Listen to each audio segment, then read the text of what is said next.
Assalamualaikum warahmatullahi wabarakatuh. Saya Lutfi Aprilia dari kelas SMC NIM 10219168. Saya di sini akan mereview jurnal yang berjudul Krisis Keuangan Global dan Upaya Aktualisasi Ekonomi Islam.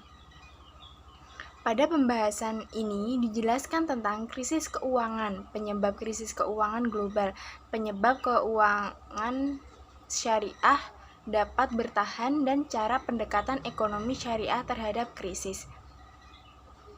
Krisis keuangan global terjadi saat beberapa lembaga keuangan atau aset kehilangan nilainya dalam jumlah besar. Ada beberapa jenis krisis keuangan, yaitu bank run rush, spekulatif, bubble and crash, dan krisis mata uang. Bank rush and run terjadi ketika bank komersial mengalami penarikan yang masif oleh para deposanya.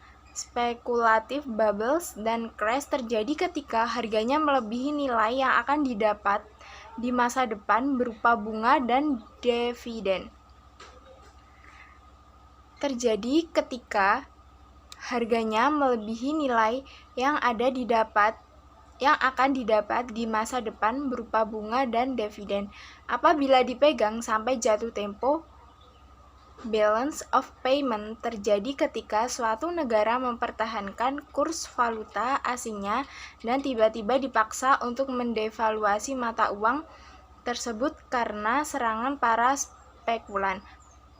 Penyebab krisis keuangan global ada berbagai macam faktor, yaitu strategi komplementari, yaitu kecenderungan yang dilakukan dengan meniru strategi pihak, leverage, yaitu kebiasaan berutang dan membiayai suatu investasi, asset liability mismatch, yaitu situasi di mana ketidakseimbangan antara aset dan utang itu di suatu lembaga. Regulatory failure atau kegagalan regulasi, fraud, yaitu penyebab terjadinya kebangkrutan beberapa lembaga keuangan di mana perusahaan memberikan informasi yang menyesatkan tentang strategi investasi kepada nasabah. Contagion effect atau efek penularan, yaitu saat terjadi krisis keuangan menular dari institusi satu ke institusi lainnya, kekurangan likuiditas, dan diabaikan etika bisnis sehat. Mengapa keuangan syariah bertahan? Krisis keuangan global tidak memiliki dampak buruk terhadap industri perbankan syariah. Menurut beberapa tokoh berpendapat, ada beberapa alasan yang menyebabkan hal tersebut. Alasan pertama, karena keuangan syariah dilarang berhubungan dengan pedagang utang dan perilaku spekulasi yang marak dilakukan oleh lembaga-lembaga keuangan Amerika dan Eropa.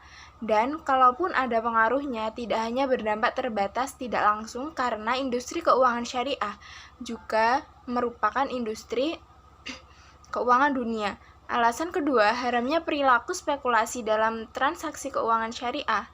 Alasan terakhir, yaitu karena lembaga keuangan syariah bukan menjadi investor utama pada industri keuangan barat, sehingga tidak terkena dampak krisis tersebut. Selanjutnya, pendekatan ekonomi syariah terhadap krisis keuangan. Sebetulnya akar masalah penyebab krisis keuangan global adalah kredit macet. Kredit macet menimbulkan krisis likuiditas yang dapat menyebabkan terjadinya bank run. Ada beberapa kebijakan untuk menangani masalah adalah bantuan likuiditas Bank Indonesia, penggabungan merge beberapa bank, pengambilan atau takeover, dan nasionalisasi sistem keuangan swasta. Dalam ekonomi syariah ada beberapa macam transaksi yang tidak diperbolehkan, yaitu riba, gharar, mairis, dan tadlis. Adapun usaha aktualisasi keuangan syariah untuk menangani krisis keuangan global, yaitu promosi equality financing, kembangkan UMKM, sektor finansial harus mengikuti sektor real, kembali ke dinar dirham, dan reka ulang sistem perbankan syariah. Sekian dari saya. Wassalamualaikum warahmatullahi wabarakatuh.